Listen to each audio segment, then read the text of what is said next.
As I hope you all know, he's an award-winning writer, researcher, and journalist who's taught Black history since 1969 and was a founding member of the Black Studies Department at Wayne State University in Detroit. He currently teaches African American history and culture at the City College of New York in Harlem, where he lives.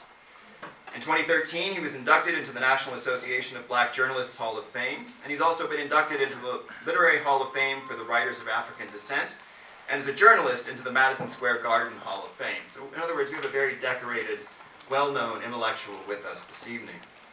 He's the author, if you can believe this, and we checked, it's actually true. He's the author of 25 books, including biographies of James Baldwin, of Sugar Ray Robinson, and he just published, in which you can buy out in the lobby here, Black Detroit, A People's History of Self-Determination. This book just came out in June, and just this Sunday it got a stellar write-up in the Sunday New York Times Book Review. So I strongly encourage you to grab a copy of this book, and Herb will be around afterward to sign it, as well as any of his books that you might have. I have also copies of Baldwin's Harlem here, his biography of James Baldwin, and especially the writer's sort of background in New York.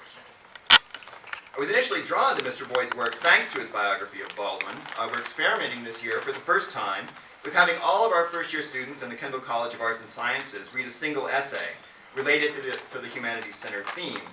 And this group selected, with some trepidation perhaps, Baldwin's powerful meditation on American racism called The Discovery of What It Means to Be an American. And yesterday, Mr. Boyd met with all the freshmen and delivered a very powerful and I hope somewhat unsettling lecture as well.